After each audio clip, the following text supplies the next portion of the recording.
পাঠ করি লা ইলাহা ইল্লাল্লাহ মুহাম্মাদুর রাসূলুল্লাহ, আমরা কি জানি সেই কালেমার অর্থটা কি? এই কালেমাটা হিন্দু ভাইয়েরাও পারে, খ্রিস্টানরাও পারে, বৌদ্ধরাও পারে, তারাও তেলাওয়াত করে, আমরা মুসলমানও পাঠ করি লা ইলাহা ইল্লাল্লাহ মুহাম্মাদুর রাসূলুল্লাহ। এই যে কালিমাটা আমরা পাঠ করলাম, কালিমাটার অর্থ তো আমরা জানি না। এই কালিমাটার অর্থ কি ভাই জানেননি আপনারা? লা ইলাহা ইল্লাল্লাহ, আল্লাহ ছাড়া কোনো মাবুদ নাই, আল্লাহ ছাড়া কোনো মাবুদ নাই। এটা কিভাবে আমি স্বীকার করতে হবে? আমার দিলের ভিতরে যদি কোনো অহংকার থাকে, এই অহংকারটা মুছে ফেলতে হবে। আমার দিলের ভিতরে যদি কোনো মানুষের প্রতি আমার সিজদা করার মতো নিয়ত থাকে, এগুলা সব কিছু আমার দিল থেকে সরিয়ে দিতে হবে।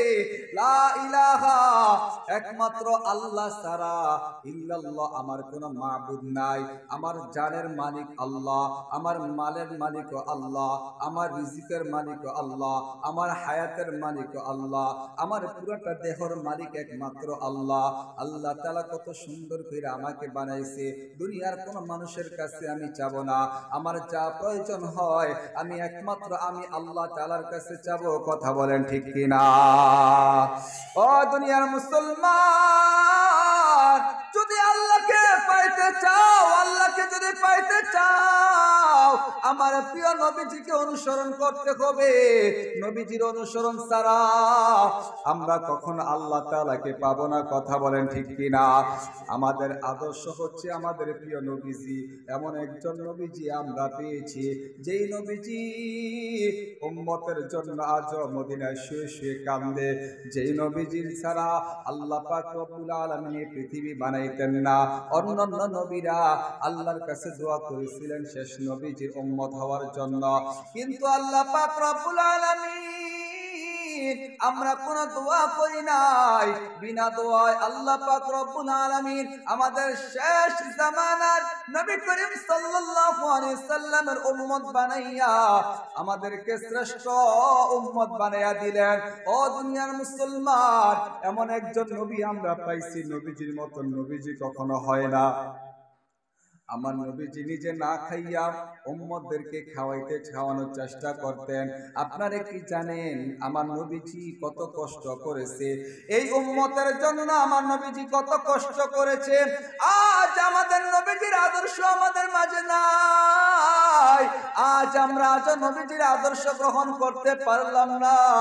কেমন কষ্ট করিয়া নবীজি ইসলামটাকে কায়েম করে দিয়েছে, কেমন আদর্শ দেখাইয়া আমার নবীজি মানুষকে দিনের পথে এনেছে।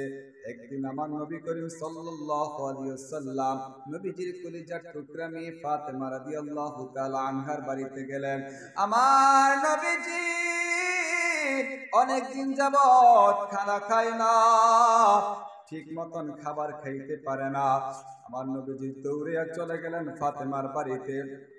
ফাতেমার বাড়িতে যখন প্রবেশ করে নবীজির দুই কলিজার টুকরা নাতি হাসান আর হোসাইন নবীজিকে দেখিয়া দৌড়িয়া চলে এসেছে। নানা, ও নানা, তুমি আইছো? নানা আইছো?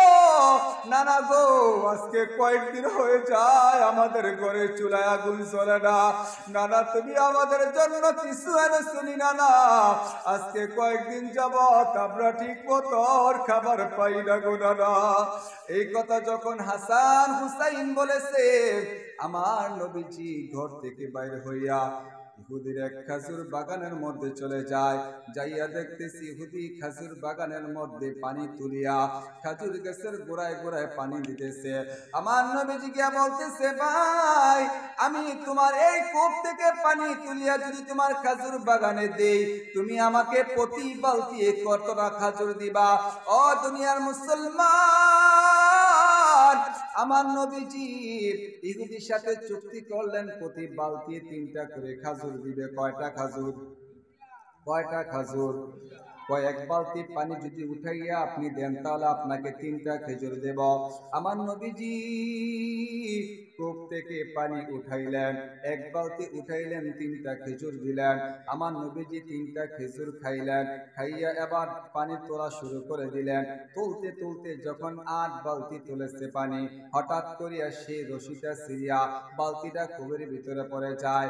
ইহুদি এই দৃশ্যটা দেখিয়া আমার নবীজির সাথে রাগান্বিত হইয়া আমার নবীজির পবিত্র দেহ মুবারকের মধ্যে হাত দিয়ে এমন বাজে একটা থাপ্পড় মেরে দিলেন। আবার নবীজি গালে হাত দিয়া এইভাবে হাতরা মোছা দিয়া ইহুদি ভাইয়ের হাতরা ধরিয়া বলতেছে, ভাই তুমি যে আমাকে থাপ্পড় মেরেছ, তোমার হাতের মধ্যে কোনো ব্যথা পেয়েছ নি? ইহুদি বলতেছে, চিন্তায় পড়ে গেলেন, কিরে এটা আবার কেমন মানুষ? আমি তার গালে হাত দিলাম, কিন্তু হাত দিয়া থাপ্পড় মারার পর আমার হাতটার মধ্যে ধরিয়া ইহুদি বলতেছে, ভাই তুমি ব্যথা পেয়েছো কিনা? এই কথা বলি আমার নবীজি কূপের দিকে গেলেন। আল্লাহ পাক রব্বুল আলামিন সাথে সাথে জিবরাইলকে পাঠিয়ে দিলেন, ও জিবরাইল যাও, আমার হাবিবের গালের মধ্যে ইহুদি থাপ্পড় মেরে দিছে, তাড়াতাড়ি কূপ থেকে বালতিটা উঠানোর ব্যবস্থা করিয়া দাও।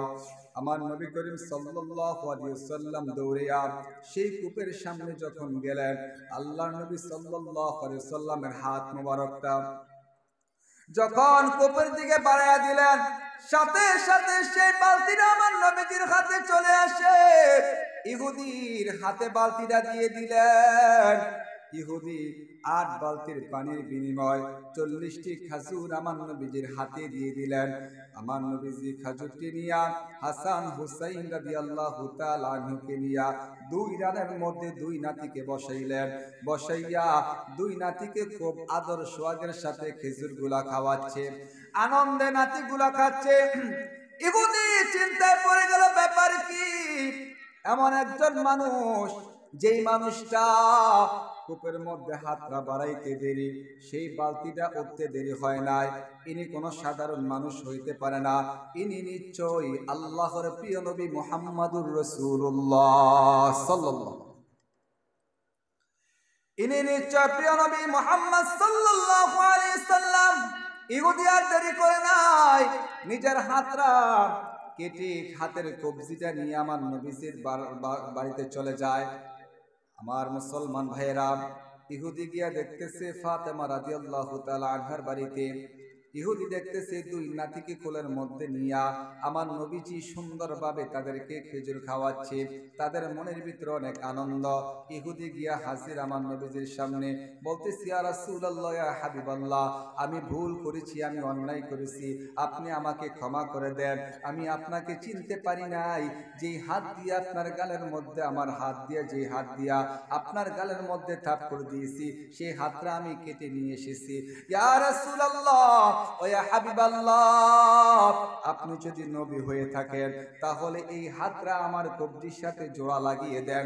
আমার নবীজি ইহুদির হাতটা ধরিয়া এই কবজিটার মধ্যে এইভাবে লাগাইয়া লালা মুবারক দিয়ে যখন 2 চতুর্দিক দিয়া ঘুরাইয়া দিলেন, সাথে সাথে ইহুদির হাত জোড়া লাগিয়া যায়। সুবহানাল্লাহ।